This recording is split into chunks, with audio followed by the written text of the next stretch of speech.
All right, everybody. I am here with Noah Ernst. He is running for Metro District 1. Hello. Hello. Thanks for coming over. Oh, thanks for having me. I'm glad you wore that pin. I love that pin. Oh, well, thank you very much. Very I had cool. stickers last when I ran for city council, and they kept falling off. I thought this year I'm going all the way. Yeah, I mean, that's it's got a nice little, if you see Noah in person, get a pin. It's pretty cool. I should have wore mine. Um, okay, I think we should start with what the heck does Metro do?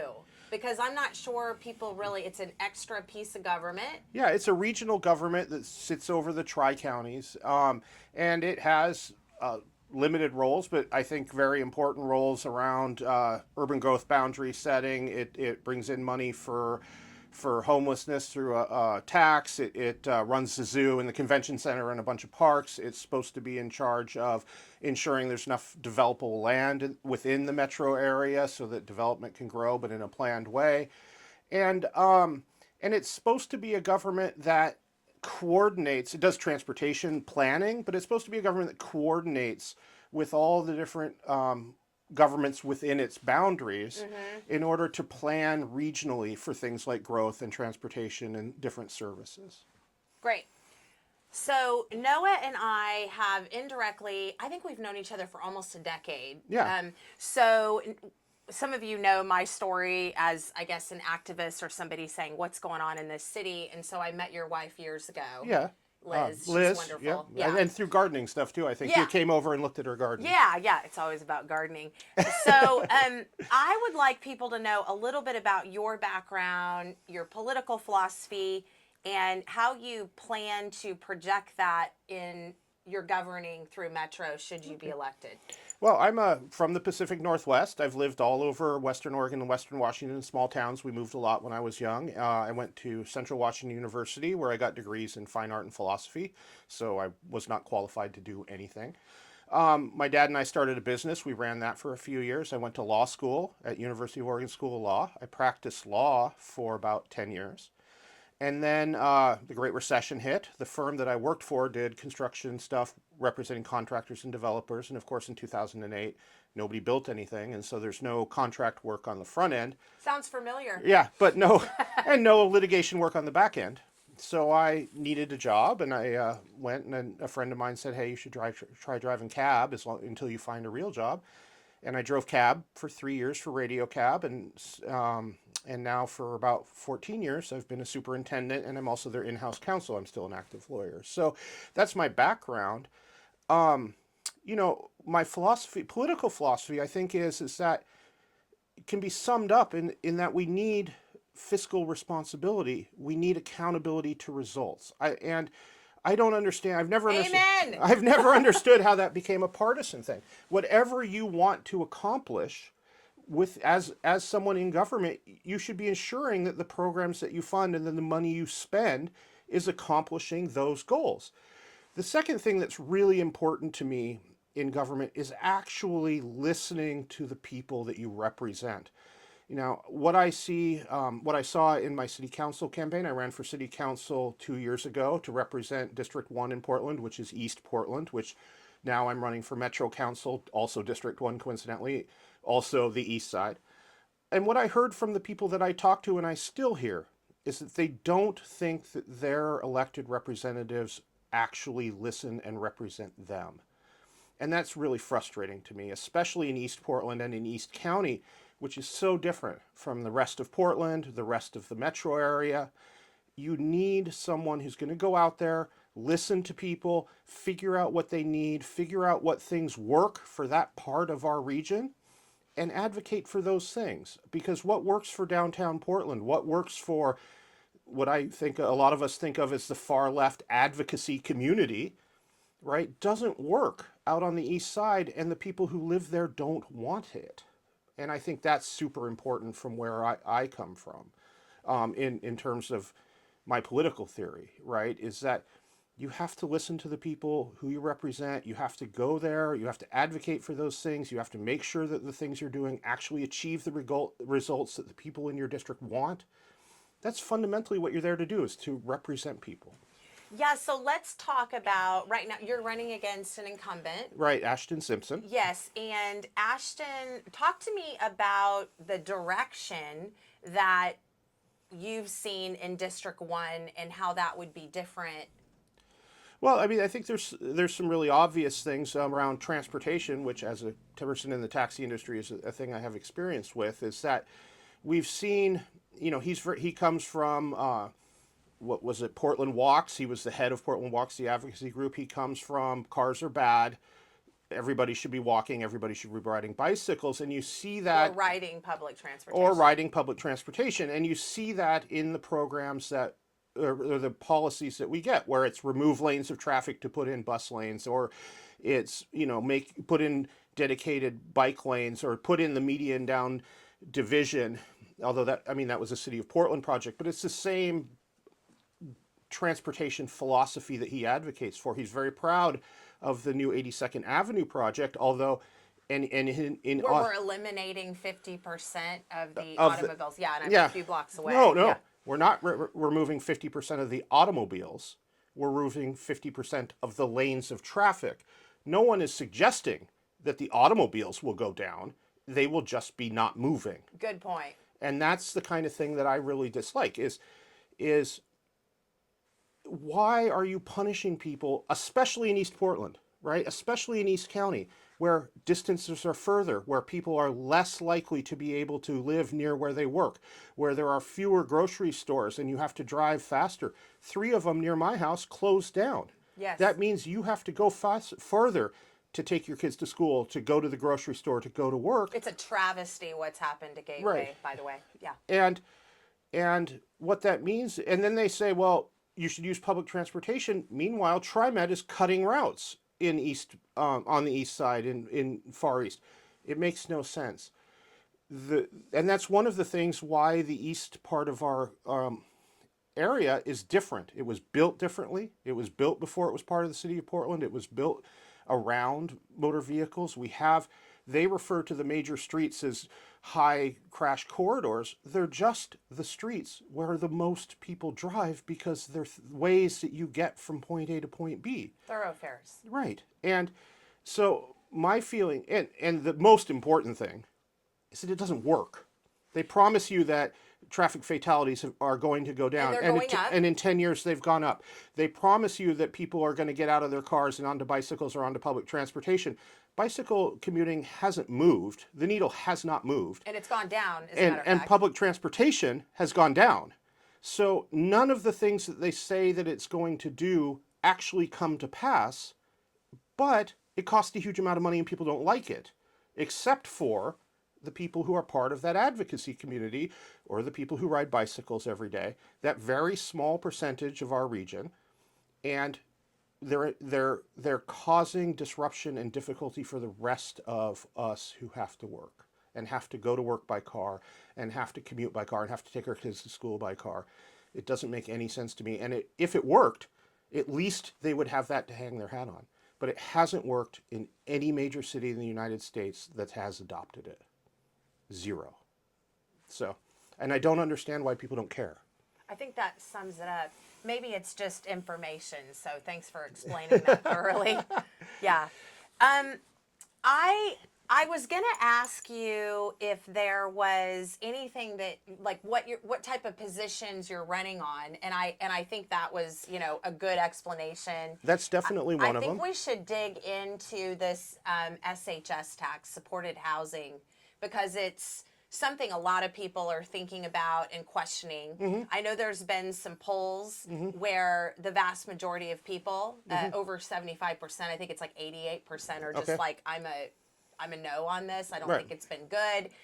And we go back to the accountability. So can you talk a little bit about what you see with the SHS tax and what you might advocate for?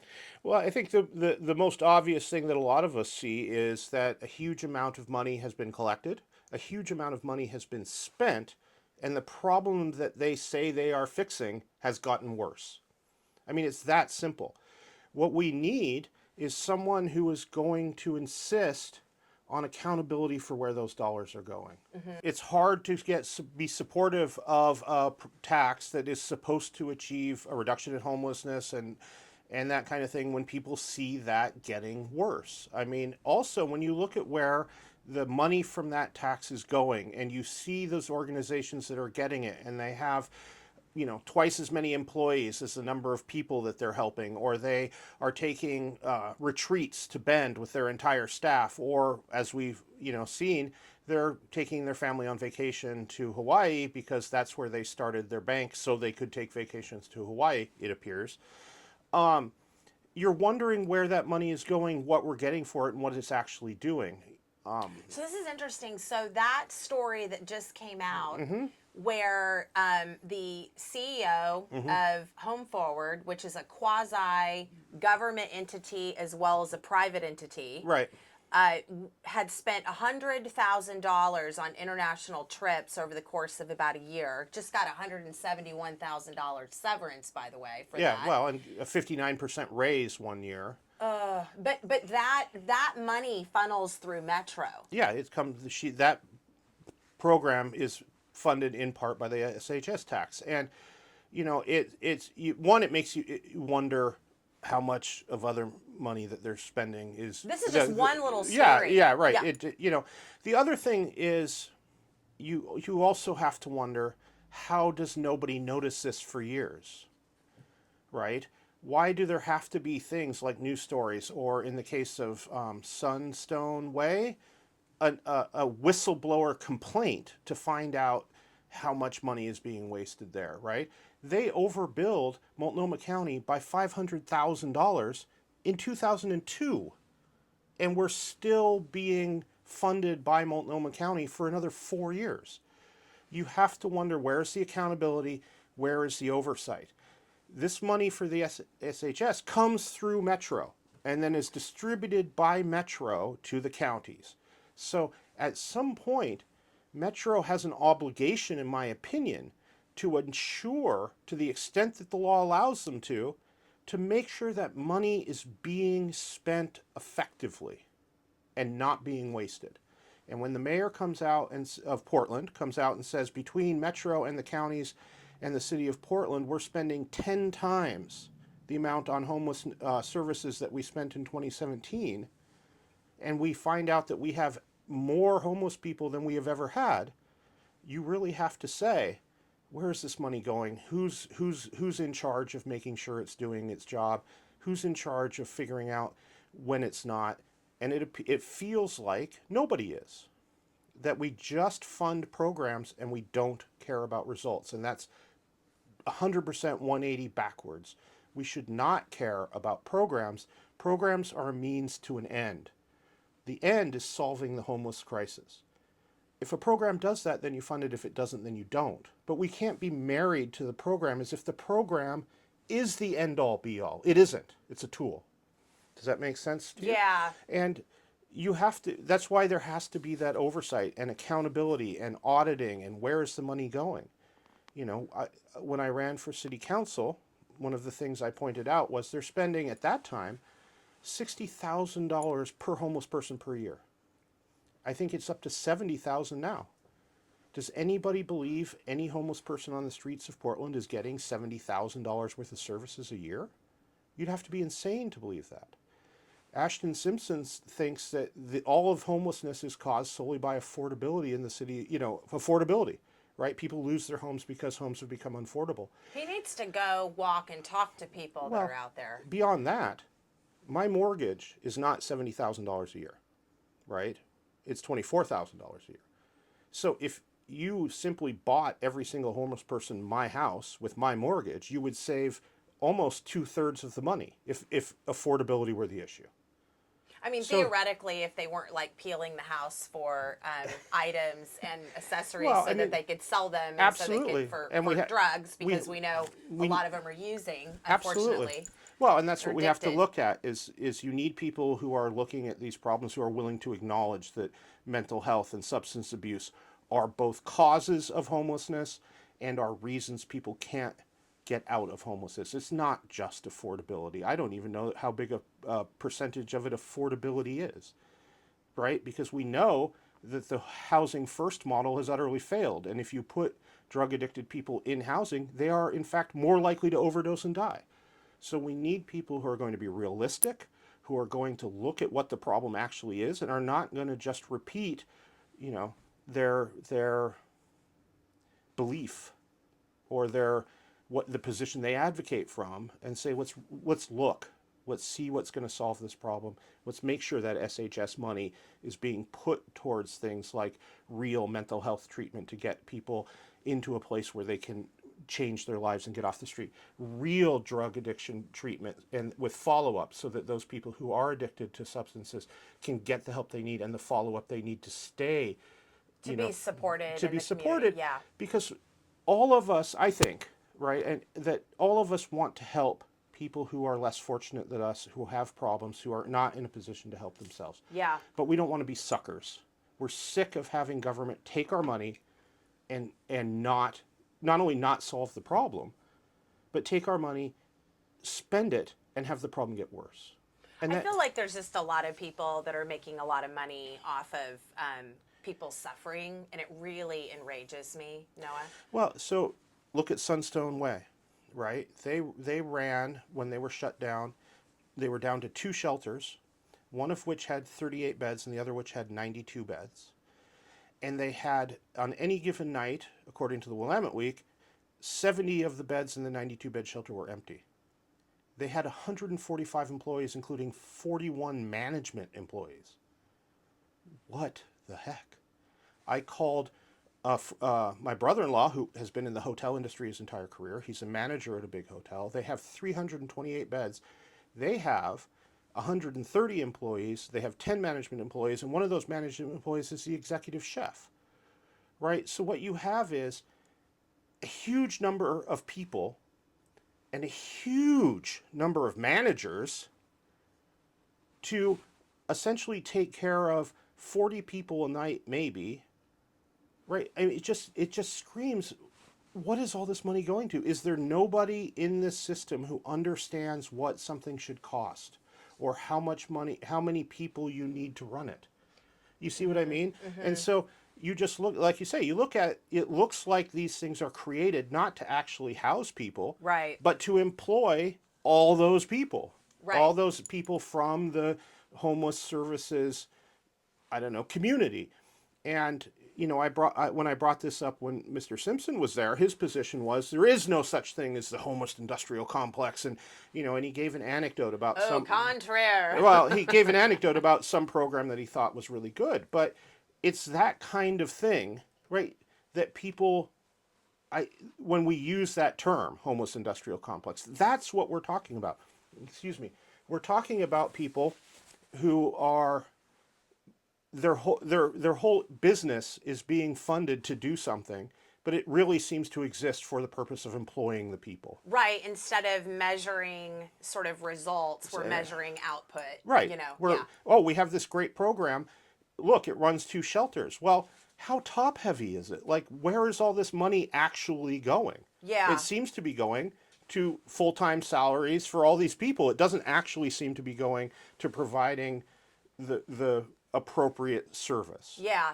I'm going to jump over to urban growth boundary, Okay. which is something I feel like I should know more about. And I feel like you're pretty I'd heard you recently Right. speak in Lentz, and I was like, wow, I was realizing how much of your background is an attorney and also having representing Radio Cab. Like I was just noticing how much you know about this. So Well, can you talk to me a little bit about it? I think I would say as much as I know, I wish I knew more. Right? Oregon has urban growth boundaries around every urban area. It was designed originally to plan, so that growth was planned rather than simply sprawl.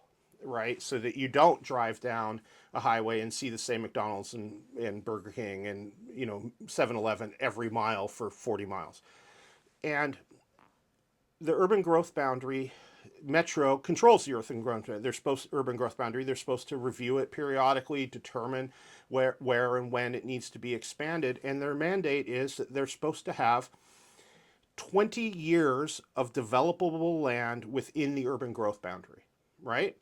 So that means that at any given time, if you project the growth rate into the future, there should be enough land for 20 years. Well, as we know, the city of Portland just came out with a thing, and the number of permits requested in 2025 is down to 2008 Great Recession levels, right? The mayor said, we have less than half the number of building permits for construction that we need just to meet the needs for growth this year. And I mean, that's a travesty for a lot of reasons, not related to affordability of housing, but it also it shows that it's too expensive. There's all these Too much regulation. too much regulation, all those things. In addition to which, when the developers were asked one of the reasons they're not doing permits to develop, they said there's not enough developable land. Right? We can't find land to develop. I'm in the building industry Yeah. on private side, and I can say that's a thing. Yeah. Well, how can you end up with not enough developable land within the urban growth boundary if Metro's mandate is to ensure 20 years of developable land within the urban growth boundary? And part of it, I think, is the requirement from the state, but also the what is the right word? I'm sorry, but the requirement from the state, and also I think the certain group of people sense that anything that's single family housing construction is bad. It's sprawl. What you need is to do infill and multifamily housing.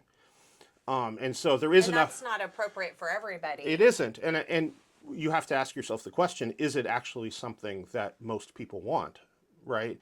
You can say we should build accessory dwelling units, and that's great, and you should encourage those.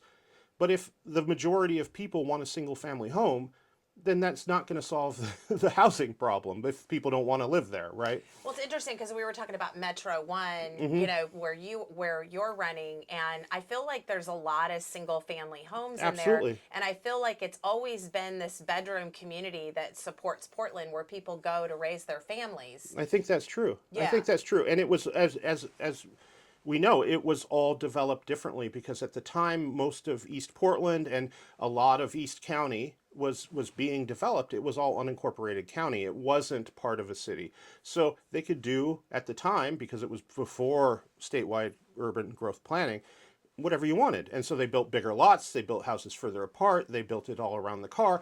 They did that because that, at the time, is what people really wanted. Well, let's be honest. A lot of us still like living in single-family houses with big yards, right? Not everybody, but a lot of us. And a lot of us aspire to having a family home where your kids can have a yard and a dog and all those things. Yeah. But I think going back to the urban growth boundary in Metro, the urban growth boundaries were designed to have planned growth, right? They weren't designed to stop growth, right? It was to prevent the kind of sprawl we see in other places. But I believe that a lot of places in Oregon, and I think the metro area is one of them, because of the ideological position of a lot of our elected representatives, that's the word I was searching for earlier, they don't like growth. And so by not expanding the urban growth boundary appropriately, by not planning for room to build a lot of single family housing, they're not using the urban growth boundary to manage growth and to plan growth. They're using it to prevent growth. Yeah, I feel like we're being choked at all levels, And that's why you will never, one of the other things that's important to Metro, which is affordability. It doesn't matter how much money Metro spends building individual affordable housing units. As long as there is not enough housing overall in the metro area, you will never have affordable housing, ever, right? And we have failed to build enough housing year after year after year after year. Noah, can you explain to me, with us losing population, and why we're always having a conversation about how we need to have more of it? Well, that's a difficult question. I think there's a lot of theories about why the metro area in Portland specifically is losing population, and they're obviously losing businesses, which leads to people leaving. But it's hard to avoid talking about the fact that we're the second highest taxed region in the country, second only to New York City. Yeah, let me interrupt because I don't know if I asked my question well. Okay. I'm just trying to understand why everybody is so focused on building more housing units when we have in fact lost population, and it seems like all we're focused on is how many people we can house with the government helping. Like, people don't understand that increases cost. I see what you're saying. I see what you're saying. I think there's a couple reasons for that. We see a lot of homeless people. We're being told by people who's like Mr. Simpson, who ideologically believe that the only reason there's homeless people is affordability. Right.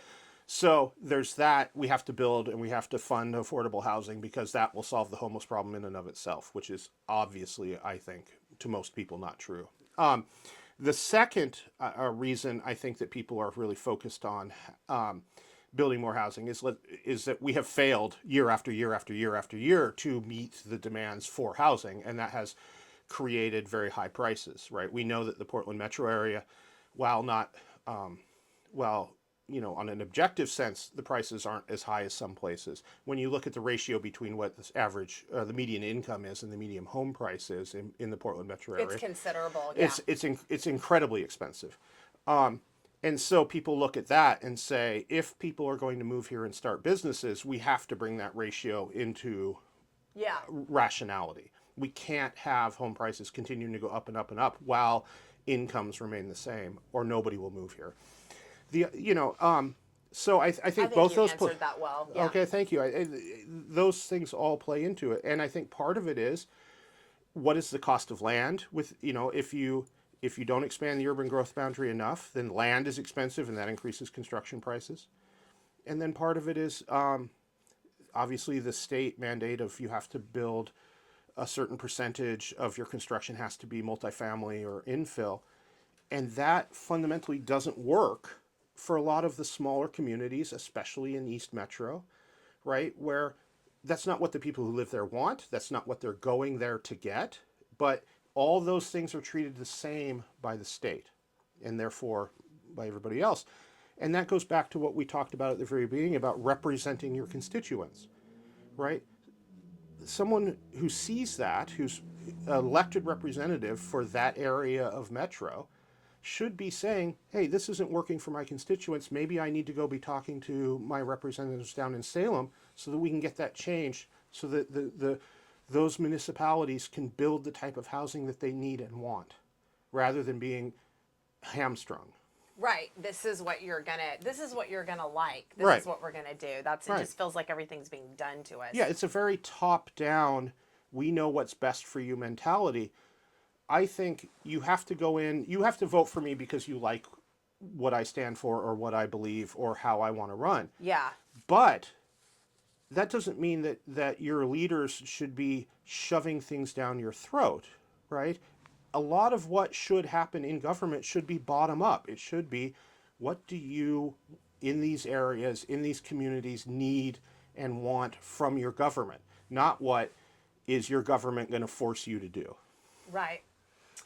Tell me, so we had mentioned that you had run for City Council District Right. 1 before. Talk to me about how it's different. You entered this race a little late. Yeah. I think it's because you were like, somebody has to do something, right? But Yeah. talk to me about the difference between City Council race and this race for you. I think the number one difference, for sure, right off the bat, is people were very, very attuned to Portland City Council within Portland. Yeah. Right. There was no need to go out and explain what Portland City Council does or what the problems with Portland City Council are or were or what the problems with Portland are. Right. People were very much aware. When I go out and talk to people, especially further outside of Portland into East County, the questions that you get are, what does Metro do? And I have no idea, who is my Metro counselor? I have no idea. Right. So you're doing. And the budget is $2 billion. I know. Yeah. People don't understand the impact that Metro can have. They don't understand what it does. And they feel like the people who represent them never come out and talk to them. so that's really different. There's that educational component of here's what Metro does, here's why it should be important to you and you should pay attention to it, and then here's why you should vote for me. That's very, very different. The other one, obviously, is money. Because Metro is not on a lot of people's radar, right? You get things like someone running, like Simpson did, being appointed and then running unopposed, right? Because people, it's not on people's radar. People aren't looking at it to think that I should get involved in Metro. So that's different, but it also means that when you go to someone and say, hey, I'm running for Metro Council, can you help me out? There's not the same response. There's not the same motivation. They don't understand what Metro does. And so they don't necessarily see the need to donate to those campaigns in the same way. They don't see the effect that that's going to have on their lives. That's very, very different. I think that it's worth saying, though, that I have found that many of the issues, many of the things that Metro deals with that I thought were important in the city council race are the same. Homelessness, transportation, public safety, which Metro doesn't deal with a lot, but they work with TriMet for the law enforcement on TriMet and different things. But those issues are the same. Which has just been brought back. Thank goodness. Yeah. Those issues are the same, and those are the same concerns that people have. I think in this race, one of the biggest differences is, and oh, what a difference 2 years makes. I think public safety on the city council race was huge, especially in East Portland. It's now second to the economy. It's now second to people being really concerned about prices and where there's money going, where their money is going. And if I have to tighten my belt, why doesn't government have to tighten its belt? And if I have to be extra concerned that the money I'm spending is being well spent, why doesn't government have to make sure that the money they're spending, that they get from me, they take your money and they take my money and they spend it? Yeah. Why aren't they showing the same level of concern that the money that they're spending is being spent effectively? And so that's a real big change. Is I've always thought that was important, but the level in which that feeling has increased as the economy or prices have affected people, their concern about that has really increased. And it makes sense. If you feel rich, you're not as concerned about what's going on with how people are spending money. If you're starting to feel things tighten, then you start to look around and say, you're taking this money from me. What are you doing with it? Yeah, yeah. Is there so Noah, by the way, we have what, 3 weeks left? Yeah. We have 3 weeks left.